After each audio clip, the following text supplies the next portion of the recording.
Hi, everybody. I'm BJ. I'm the genealogy specialist at the Maine State Library. And this evening, I'm going to do the second half of my talk on getting started, tracing your ancestors, or back to fundamentals for people who've been doing it for a while. Just to recap last week, what I talked about, things like starting with what you know and working back, writing down your information because you won't remember it if you don't. Same thing with where you got the information. Track siblings because it can help you figure out which is your right family. Spelling doesn't count. You know, E's and I's get switched. All sorts of other things can happen with spelling, so don't get tied up with it. I tell the story when I first started doing this, I was volunteering at a family history center. Even though I'm not Mormon, I was volunteering at one to help people. And there was a woman who came in and she insisted her family had only ever spelled her name, which was Reed, R-E-E-D, and would not look at anyone spelled R-E-I-D, R-E-A-D, R-E-A-D-E, any of those variations. It's now 23 years later, and if she hasn't bent on that, she still has not found her family. I can tell you that for certain, because those names would have been used interchangeably in writing. And it's really only in the mid-20th century that you get the idea that a person has one official name with one accurate spelling for life. And in real life, every time I say my name, I spell it, because even though the Jameson with the I-E is the most common way to spell the name, nobody ever gets it right the first time, unless I'm in northern Scotland, where it's one of the most common names around, and then it gets spelled correctly, which now explains to you why I enjoy traveling in Scotland, because I don't have to spell my name every time. So that's kind of what I went over last time. Talked about how you don't necessarily need to fill in every box in the search function at Ancestry. And in some cases, you're sometimes better off not doing that.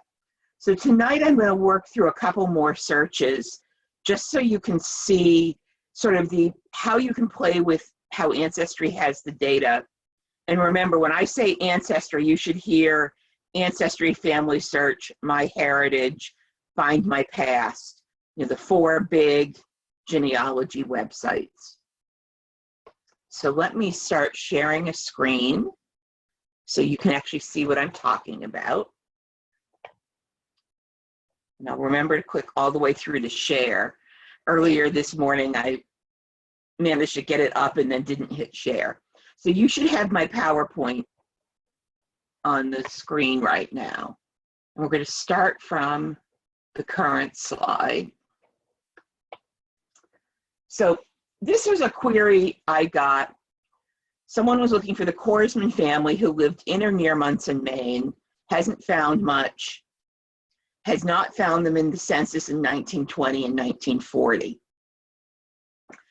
and wanted to find those census records. So one thing going for us on this is that Munson's a fairly small town. Even now, I think it has less than 1,000 people. So, it's not a huge place. We're not searching Brooklyn or Philadelphia.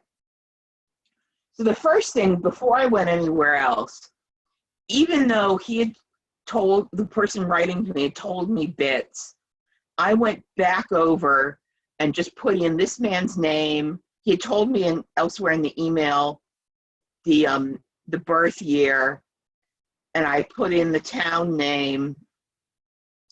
And I just wanted to see what was available. I wasn't looking for anything new at this point. So I put in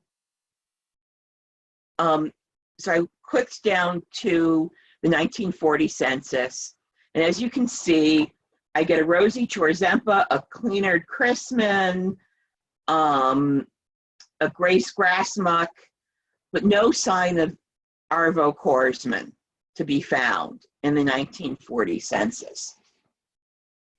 So I looked at all results, and I came up with two that I figured it was worth me knowing that weren't in what the man had sent me.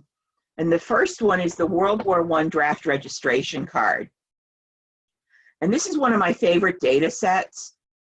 Every man who was living in the United States in 1917 and 18, who wasn't already in the military, and who was born between 1875 and 1900, was required to register for the draft.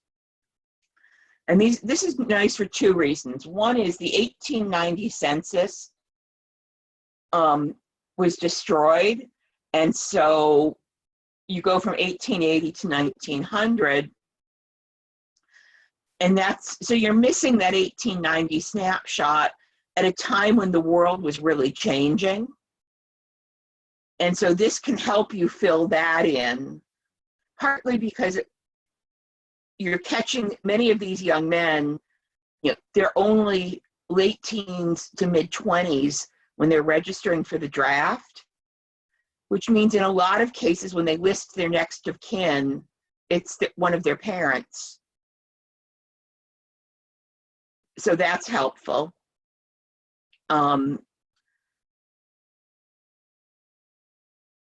It's also helpful because, it's spanning 1875 to 1900.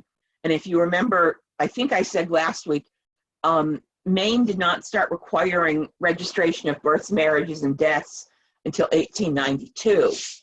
So the fact that these have what are usually, because it's a government record, they were swearing the information was true, you often get a fairly accurate birth date on these. So that's helpful. So I had that, and then there's also a marriage record for Arvo Korsman to Amila Ullman in Maine in 1927. So I looked at the draft registration, and it tells me he's living at 90 May Street, Bangor. He was born in 1900 in Finland. He hasn't been naturalized, hasn't asked to become a citizen. So there's not going to be any naturalization record for him. So it's not worth starting, or if I look, it's going to be after 1918.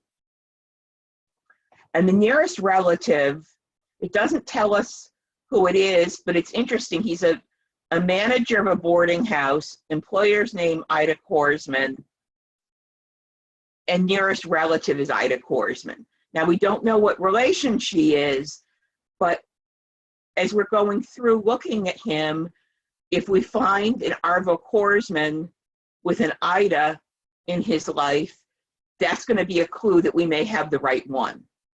Does that make sense? She could be a sister, she could be his mother, she could be his grandmother, she could be an aunt, possibly a wife, although I think some of these do say single, this one doesn't. So, but we don't know, but it could be any of those relationships. The other thing was at Family Search, I found this marriage record from Montana. The young woman named Rena Elliott, who's divorced, 22 years old, the daughter of Arvo Korsman and Mila Ullman. So this says to me, and I did the math here, this marriage record is in 1958. And if you look at this, that gives me a 1936 as an approximate birth year. Okay, so obviously I'm thinking, okay, she was 4 years old in 1940, 3 or 4 years old. So maybe what I want to do is, instead of looking for Arvo, look for Rena at 4 years old, because that may be a more accurate age than Arvo. So what I did is I put in Rena with no last name with a father Arvo.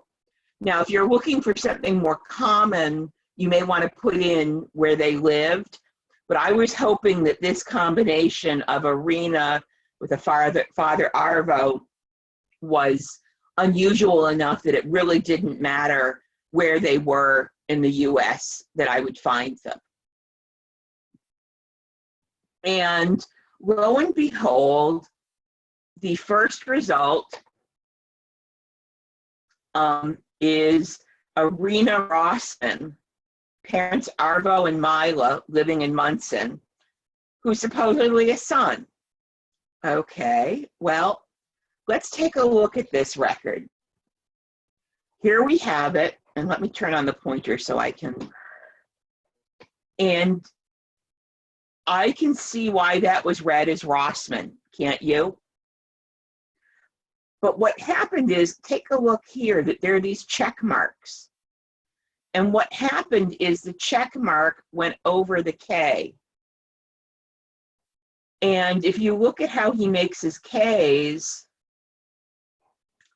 versus his Rs, because you have an R here in Rena and these two in the last names, this really does look like a K rather than, and it's the R and the S, you know, that's, the S is closed much more than the R. So I'm willing to bet that that is indeed Arvo Korsman with his wife Mila and their 3 kids, including Rena, in 1940. What's interesting, and I don't go more into this, but this is where they lived 5 years earlier. And so it looks like in 1935, they were actually in Miami. So they didn't always live in Maine. So anyhow, let's go to 1920.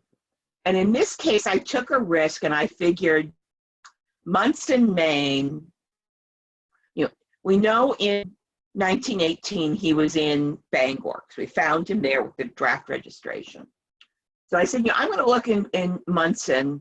There can't be too many men in this town of under 1,000 people who were born around 1900, within a couple years of 1900, in Finland, living in Munson, Maine. Brenda, I know you're laughing because you're in West Paris with its heavy Finnish population, but Munson had the same sort of thing. So I moved this slider bar to give us just 2 years. Only people born in Finland, and this I think is only people born in Maine. I think then there's a step for just the county and then the town. So if you look in 1920 census, there are 3 men living in Munson who were born in Finland within a couple years of 1900. One of them are Arvo, but I'm guessing this Sam Uleman is probably related to Mila. And so if I was doing more research on this family, I'd want to look at him. But it, you know, right now I'm focusing on the patron's question of the Korsman family. Now you'll notice I very carefully cropped this image, because the next entry down is an Alva Karaman living in Bangor. And so let's look at that record. And quite frankly, looking at the record, I'm kind of surprised it got even Alva Karaman out of that. He's listed as a stepson. And you know, just wild guess, I'm pretty sure it's him, but it's interesting to look at who the wife of the head of the household is. Remember that name from the draft registration? There's Ida, the wife of the head of the household, where Arvo is listed, or Alva, I can't see how they got either of those out of what's there, is listed as a stepson. And now we don't know whether, I wouldn't make guesses as to when she married John, because it may well be the draft registration board asked, what's your mother's name? And he said Ida, and she had already married John Johnson, and she was really Ida Johnson at that point, but he didn't say that. Now, the other thing that's interesting is notice it's house number 90, and this says May Street on the side, which was the address they were at in 1918. So I can be pretty confident that this entry is indeed the Arvo Korsman that this patron was trying to find. Does that make sense? Is this clear how I manipulated all of that to get these answers? You know, you don't have to fill in every single box in the search. And sometimes by playing around with what you put in, you'll get different answers. And sometimes this is what you get in the results. I have no idea whether this is an erasure in this line here, or if it is just ink that has completely faded. So that's just something to be aware of, that you are going to run into records that are in bad shape. So let's dig a little deeper. This is a fun one. This is actually, I'm sorry, I took this on a digital camera 20 years ago. This Arthur, this is a death notice in a newspaper in Scotland. Edward James Arthur, aged 55 years, at 47 Albert Place, Galashiels, died on the 2nd inst, which means the 2nd of the same month that the notice is in. It's actually like 17 years ago I took this. I still have not figured out why it says American Papers, please copy, because the only one in his family I know who immigrated was my grandmother as an adult. This is her grandfather, and that was 20 years in the future. So I still haven't figured out who in the family went to America. This looks like a pretty clear-cut death notice, doesn't it? Well, it gets a little juicy. I mean, not the juiciest thing I've ever found, but interesting. So here's his death record. And it says that he actually died not at 47 Albert Street, which is his usual residence, but at the pond at Redhead Barns on January 1st, not the 2nd. And the cause of death is given as drowning. And this one has, you'll see some of the Scottish records have this note on the side that say, this is basically saying there's a corrected entry. So something has come up after the entry was made, and instead of doing, these are in ledger books, so there's no way to add information, so there's a separate ledger with the corrected entries. So let's take a look. Here's the corrected entries. And so this is a coroner's report looking at it. Doesn't give us much more. It was referred to the procurator fiscal as sort of the equivalent of the prosecuting attorney's office here. They were just looking to make sure it was all above board. He drowned. Well, what's interesting is this ended up in the newspaper. And the basic story here is, depending on whether you believe it was New Year's Eve or New Year's Day, he went out drinking, which evidently from the family stories, that was not an unusual activity for him, and went to a nearby town, had sat at the pub there, and had gone out and evidently fell into the pond on the way home. So I sometimes joke that he died of a little too much New Year's Eve, is the actual cause of death, because he was drunk, basically. So, even in 1903, I don't know, I assume most of you have heard the thing about TV news, that if it bleeds, it leads. Well, newspapers did the same thing. Drownings, fires, fights, those tended to end up in the newspaper. The interesting thing about this is this hotel still exists. It's like in many small towns in Scotland, the local pub is also a hotel, and I've actually stayed there when I was looking for information about him. I was hoping it would give me some inspiration. Sometimes you find things where you don't expect to find them. And this ties into also that Google can be your best friend when you're doing genealogy. So this is a couple greats grandmother of mine. She's 102 years old in this photograph. Farmer's wife in Essex County, Massachusetts. They had the better part of a dozen children. I'm guessing she never left Essex County in her life, because as a farmer's wife, she was not going off traveling. But one day, I was working on this part of the family, so I stuck her name in Google, her full name, Elizabeth, and then Miriam is her maiden name, and Putnam's her married name. And up pops this picture in the Niagara Falls, Ontario online photograph collection.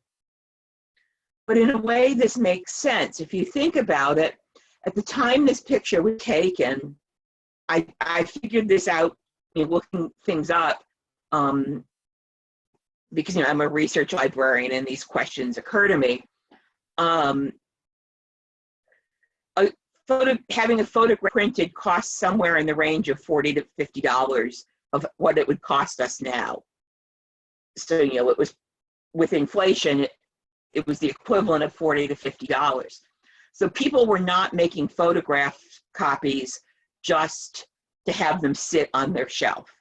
So my guess is what happened is one of her grandchildren moved west, and that grandchild's grandchild moved further west, over near the Niagara border in Western New York.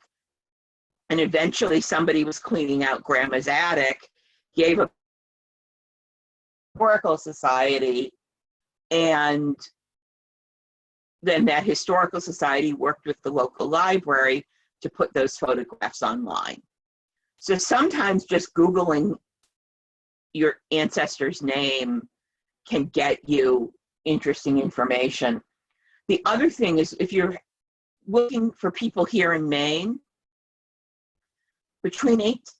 Maine hit its highest population in 1850 or 1860, and that decreased population in something like 1970 or 1980.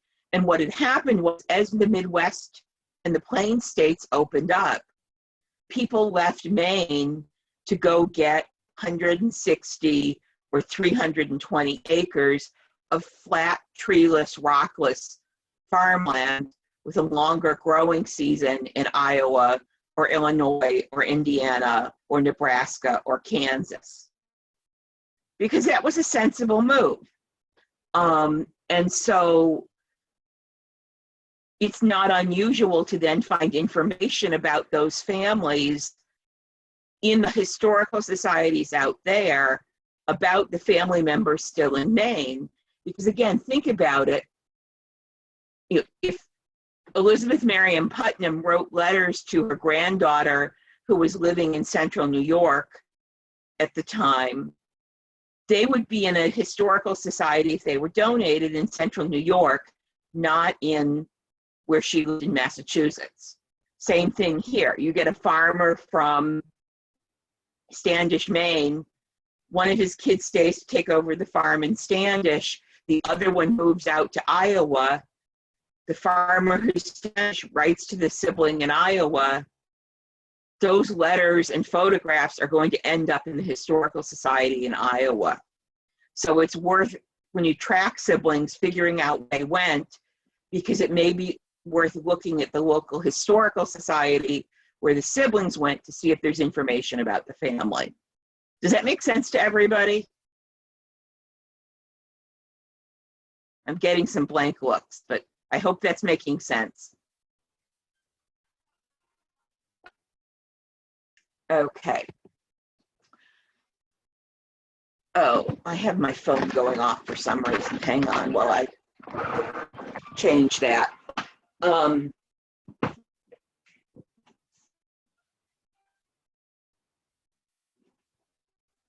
So anyhow, Go can be a really good thing. It's amazing what local historical societies will keep. What's up on the screen now, this is a 1839 tourist souvenir from Niagara Falls, showing that William Weston passed behind the great falling sheet of water at Termination Rock. And so this is basically, it's a souvenir.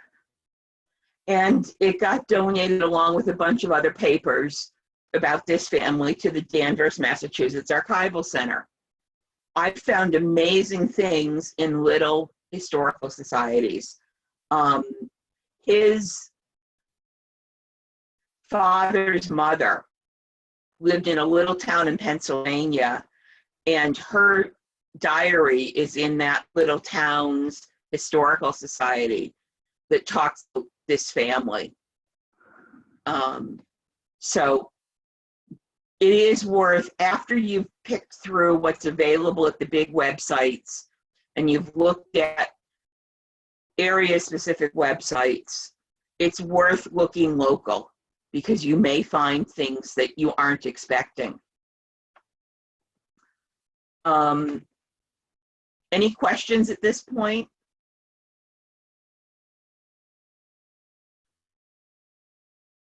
Okay, so finally, here's one couple things. Newspapers can be a wonderful source of information, and I have a whole separate newspapers presentation I do, but this is interesting. Here's Albert Laroy.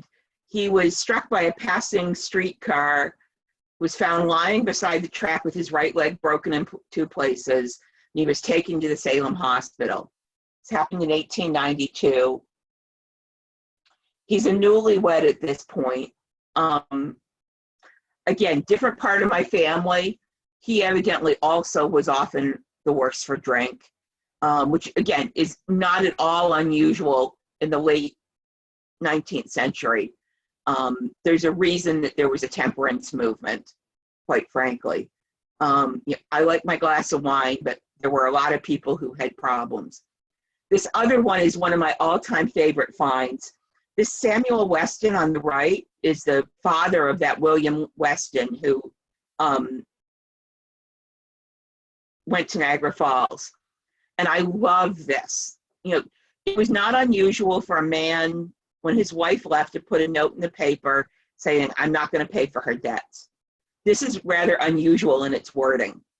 Notice, as I hate to be interrogated, I have thought proper to take this method of informing my friends and enemies also that for reasons which to me I have separated from my wife Julia Ann forever and ever. I will pay no debts of her contracting after this date. Should any persons feel desirous to know more than what I have here communicated, I would refer them to some of my neighbors who know more about the matter than I do. So I could do an entire presentation on this family and its dysfunctions. First of all, he has not separated from her. She's left him and gone to Baltimore with her brother from this little town in Pennsylvania. She eventually ends up in Tamworth, New Hampshire, and then Danvers, Massachusetts. I read this as he's accusing her of adultery with one of the neighbors. I had someone email me saying they'd seen, this is years ago, they had tracked me down saying they had seen me, a posting I had done about this family, and that they'd seen a letter for sale at eBay for the 1925 stamp that was from the brother to a friend, and she didn't track me down fast enough that I could buy the letter, where Julia accuses Samuel of cruelty. So anyone who thinks that dysfunctional families are a modern invention, they're not. So it's things like this, the Laroy couple on the left, they got married and had a 5-month baby. Samuel Weston was divorced. People are people, whenever they're living. Here's a fun one. This is a state census from Kansas. And you have your usual range of carpenters and farmers and the occasional blacksmith. But then there are these notes from the census taker. He lists Job Law as a loafer, James Coleman as a blowhard, and J.H. Lockwood as a Bible banger. So I guess that's some commentary on his neighbors.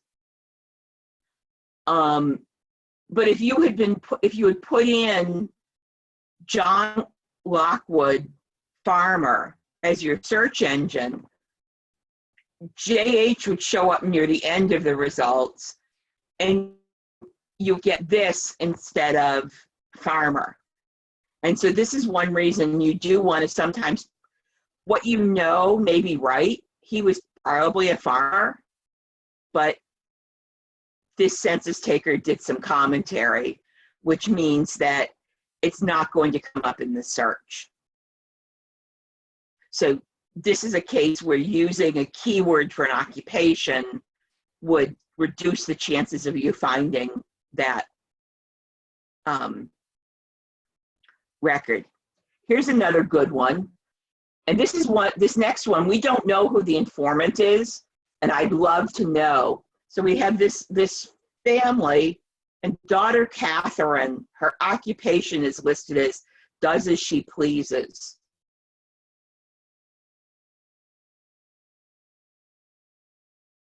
Your old sister answer these questions, or did her mother, who was in the midst of a rebellious teenage daughter, answer?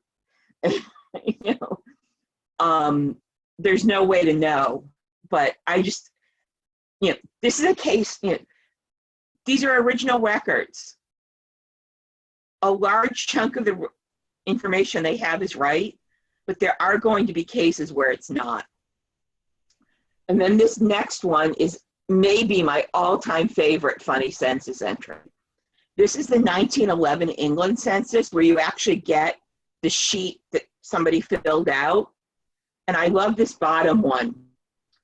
Peter Tabby, occupation servant, age 6 months, occupation mouser, born in Dorset, nationality Persian. I'm waiting to watch as you guys get the joke on this one. They listed their cat on the census. Oh. Their 6-month-old mouser. And obviously someone has crossed this out, and I didn't put in here, but from the same census, I do have one where somebody listed their dog, an Airedale Terrier. So that's, the information we have from records is only as good as what the person put in. And when you get records, in 1901, they did these same forms, but they were then copied into a ledger. And what we have is the ledger. And so every time something got copied, there was also a chance of a mistake. So, you know, with a lot of these records, was it in the, if there's an issue, a mistake, a misreading, something like that, was it with the original informant?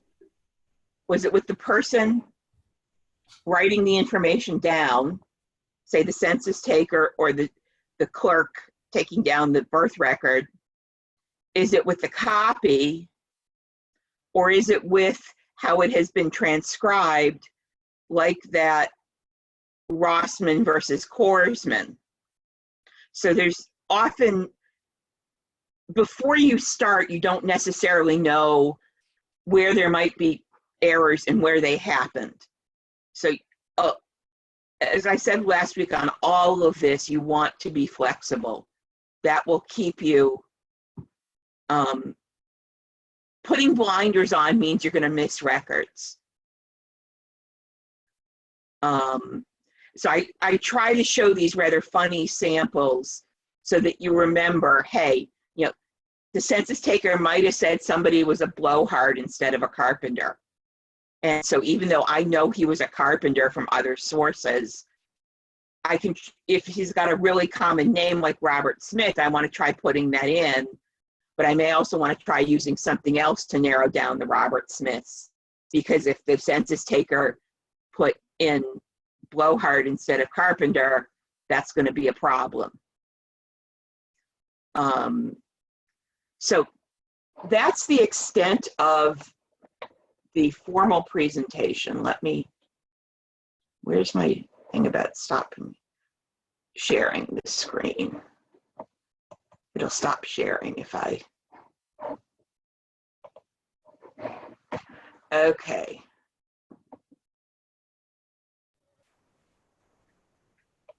Yeah, friends would, and remember, you have somebody writing to a sister, to a friend, and then you may then have that sister or friend move, or the sister's granddaughter move somewhere else, and that's where the papers end up.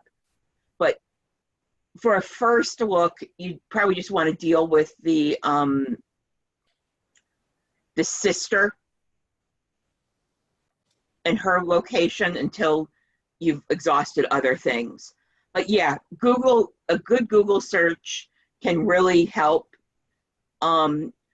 There are two things. One is called WorldCat and one is called Archive Grid. WorldCat is trying to be a fairly comprehensive library catalog. Archive Grid is trying to catalog archives around the country. Those of you who were in my England presentation this morning saw how the National Archives in England has a function where you're looking at many of the archives around the country. One of the issues, and one reason I bring some of this up, is there are a lot of these that where the catalog's not online. You know, the Historical Society in the little town I live in Maine, their collection is not online. And so you would have to write or call them. So that's one reason I try to mention this, is that for northern New England, meaning Maine, New Hampshire, Vermont, and little towns in the Midwest, you know, you're going to see the same thing with little communities in you know, Illinois and Iowa. The small local historical societies are not going to have much of an online presence beyond a fairly basic web page and a Facebook page. If you're lucky, they have both. But it's not unusual to only have one of them and to not have much of online about their collection. I know one historical society near me here, when I was in library school, which is now 8 years ago,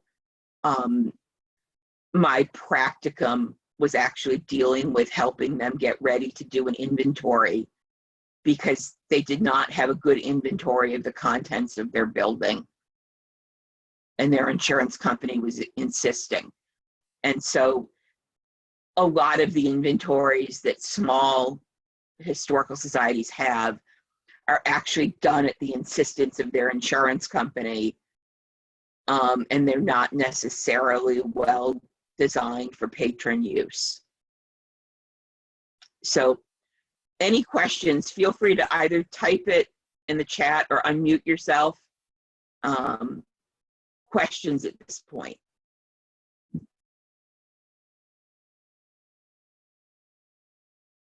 No questions. Now, I have one, BJ.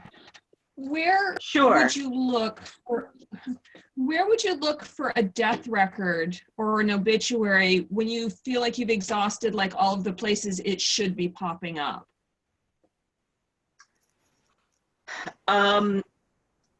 You want, is it here in Maine or is it somewhere else? It's here in Maine. I had a huge breakthrough this week on a brick wall that I've had for close to 30 years. Yeah. And the last piece of the picture that's missing is the death record for the mother.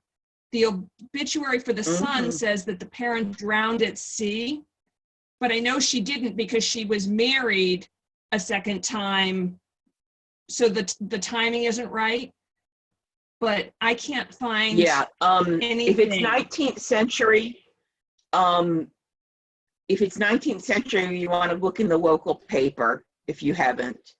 Okay. Okay, so that, yeah. The other thing, and this is going to sound silly at first, but it has worked for me, is if she and her husband owned any land, check land records, because it may give you at least a, if a child is getting the land, they may put the deed in their name instead of the estate of the parents, and that will sometimes have the date the parent died. Ditto for probate. Okay. And that can at least narrow down the time frame. Before 1892, records here in Maine are hit or miss. Right, and this is probably around 1871, so it's before that. Yeah. One case you may get lucky, from 1850 to 1880, if somebody died in the 12 months before the census was taken, there's what's called a mortality schedule. So it captures 1 year out of 10 of the deaths in a town, which isn't great, but it's better than nothing.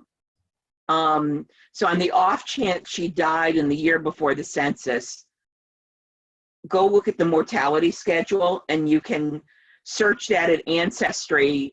If you go to the U.S. Federal Census Collection, and once you get to the search screen on that, if you scroll down to the bottom of the page, it lists all the different censuses, and the mortality schedules are at the bottom. And that's one place where I have found records. The local newspaper is going to be a good bet. The other thing is, in addition to Find a Grave, there are other gravestone collections that were done by various people for Maine at Family Search. And then when the library reopens, have you tried them, and you've looked at the paper MOCA records, Maine Old Cemetery Association records, that we have at the state library? Because some of those are nowhere else. Yeah, some of those are nowhere else. And some of those were done long enough ago that the stones are no longer legible. Some of them overlap with the other collections online, but some of them, that's the only place they are. But yeah, I'd take a look at the deeds and probate for the county she lived in as well, because, if the land was in his and her name, his second husband. When one of them died, it may switch hands to a son or daughter and have a death date. It's not a guarantee, but I have had that work as a technique. I have one other question on this same line. Sure. Would a divorce record be sufficient for a birth date for a child? Like there are no birth records for the child, but the birth date is given in the divorce document. Would that count as I would generally take that as a good record. Okay. Because again, they're swearing to that on penalty of perjury, usually. And the thing is, if one parent tries to fiddle with that and saying the child's a year younger than he or he is to get an extra year's worth of child support, the other parent's going to say, hey, wait a minute, no, that's not right. So you've got you've got both parents having to agree to that. So it reduces some of the chance of fudging that. So again, if it's before 1892 in Maine, you're going to want to take what you can get. Yeah. Whether it's Okay, the World War I draft registration, a divorce record, anything like that. It's a shame, but that's just the way the world works, or the way Maine records work. Right. And I would take that divorce record over a Bible record that wasn't written right when the child was born, for example. Because there is reason to get the date in the divorce record right in terms of providing child support and all of that. And if you have parents who are in conflict, they're not going to let the other one get it right with a wrong date. Does that make sense? Well, that divorce record was. I don't know whether a lineage society will take that. Right. I'm not worried about it for this one, but the divorce record was essentially what broke the brick wall. So that's why I wanted to check and make sure that it was a solid, solid to use. Yeah. They're presenting that to a court, so it's going to be at the high end of reliability. Now, if it's talking about how often, it's things that are subjective, like how awful and cruel the husband is, I wouldn't take that at face value. But dates, I would. And divorce records are great for marriage dates of the couple, if there's no other record. I have a marriage record. I just couldn't find anything else. Yeah. So, trust me, some of these families drive us nuts. That Weston family has had me looking for 20 years on some of this stuff. I'm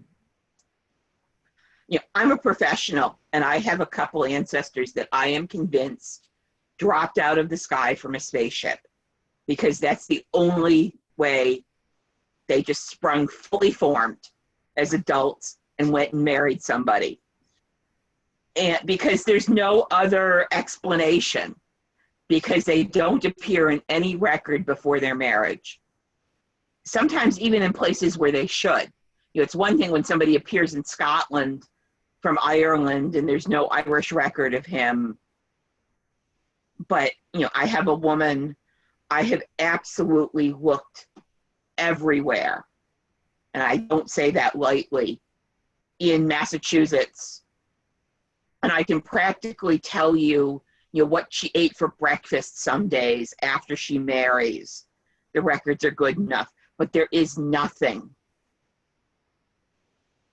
before her marriage. The couple clues I have turned out to be wrong, and not supported by any records. And it's just frustrating. It's things like that American Papers, Please Copy.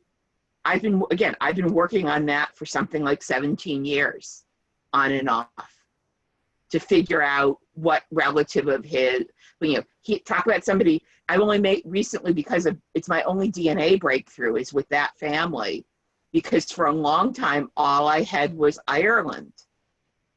He shows up and gives Ireland as his birthplace. And I had nothing. He gave parents' names on his marriage record, but there was nothing on his death record. That was blank. And it's only recently I've actually, with a DNA match, gotten back one generation further, but, still not finding anybody who went to America.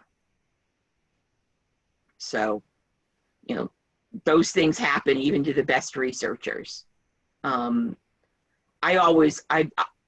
on, I remember hearing somebody talk and how, they had their whole family tree done to 1700 or something. And I was thinking, I'm not sure I trust you as somebody to tell me how to do things, because the odds are really against that kind of completeness, unless you get really lucky. I mean, there are places that you can do it. If you have a family that was in one particular parish in Quebec, you might be able to get that far back, but you're still going to have at least one place where you've got, two Jean-Paul Bergerons, and you don't know which one is the one that married your ancestor. So, that's one of the both the frustrations and the joys of genealogy, is there's always another question.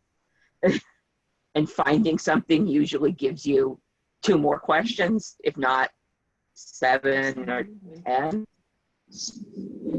So, yeah, so that's that. I would look at the other thing, and I don't know for this family if it would work, depending on when and where they were. There are church records that are separate that work.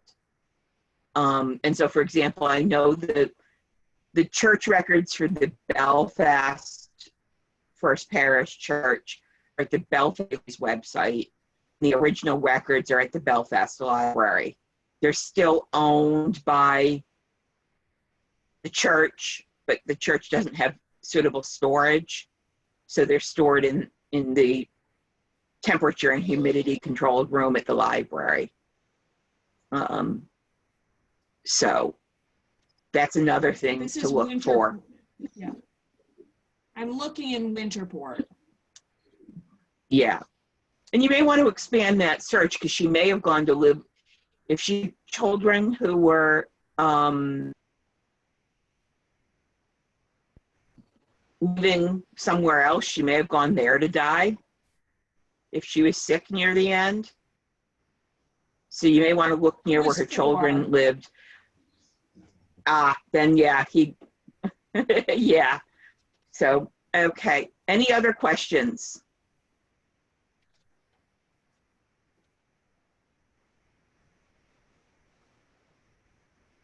Well, thank you for joining me. My email's open. I'm going to recording at this point.